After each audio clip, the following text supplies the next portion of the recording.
al-kayyis. Man dana nafsahu wa amila lima ba'dal maut.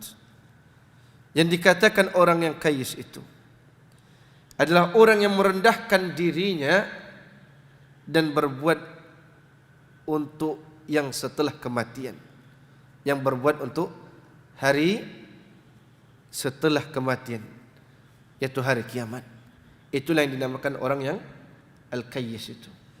Itu orang yang merendahkan dirinya di hadapan Allah Azza wa Jalla, orang yang tawadu, dan orang yang mempersiapkan bagaimana dia menghadap Allah Azza wa Jalla setelah kematian. Karena perjalanan setelah kematian, ma'asyiral muslimin, bukan perjalanan yang singkat, bahkan jauh lebih panjang dari perjalanan kita di dunia ini. Perjalanan kita di dunia ini berapa tahun? 30 tahun, 40 tahun, 50 tahun, atau bahkan lebih kurang daripada itu. Ada yang lebih, ada yang kurang. Tapi perjalanan setelah kematian, perjalanan sangat panjang. Berbangkit, hisab, mizan, sirat, haud, surga atau neraka. Perjalanan yang sangat panjang. Oleh karena itu, apa yang kita siapkan itu?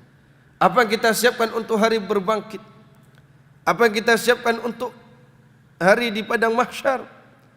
Apa yang kita siapkan untuk mizan di timbangan Allah Azza wa Jalla? Apa yang kita siapkan untuk hari hisab, di mana kita akan dihisab? Apa yang disiapkan ketika sirat, menyeberangi jembatan yang membentang bainal jannati wan nar, antara surga dan neraka, yang di mana orang menyeberangi ini disebut oleh Nabi SAW bentuknya sesuai dengan amal dia di dunia. Ada yang seperti kilat, ada yang seperti angin, ada yang berjalan, ada yang berlari, bahkan ada yang terjatuh. Sesuai dengan amal dia di dunia, bukan sesuai dengan fisiknya. Bukan sesuai dengan bentuk fisiknya, dia kuat, dia lemah. Dulu di dunia fisiknya kuat, kalau ini di dunia fisiknya lemah, siapa yang kuat nanti nyebrang sirat paling hebat? Enggak. Nyebrang sirat itu persiapannya dari sekarang. Bihasbi a'malihim, sesuai dengan amal dia di dunia. Amalnya taat kepada Allah, maka dia akan menyeberanginya bisa seperti kilat, bisa seperti angin dan lain sebagainya. Oleh karena itu, ma'asyiral muslimin, inilah yang disebut orang kayyis itu, kata Nabi, yaitu wa amila lima ba'dal maut, yang dia beramal memikirkan apa yang akan dia siapkan setelah kematian. Sudah tidak kita membayangkan itu? Nanti saya di sirat itu, Pak, yang tipe yang mana? Ketika di padang mahsyar, ketika matahari didekatkan dunuwus syamsi ala ru'usil khalaiqi, dekatnya matahari di kepala-kepala makhluk, yang disebutkan dalam hadis biqadri mil, yang jaraknya hanya 1 mil, ada orang yang keringatnya menutup mata kakinya, menutup betisnya, menutup sampai pinggangnya, menutup sampai kepalanya. Yang mana kita? Sudah tidak kita siapkan itu? Sudah tidak kita pikirkan itu? Sudah tidak kita memikirkan al-ba'ts, kebangkitan? Ketika kita dibangkitkan oleh Allah hufatan uratan ghurla, dibangkitkan tidak punya alas kaki, tidak punya pakaian, dan dalam keadaan tidak berkhitan. Lima ba'dal maut. Apa yang setelah kematian itu?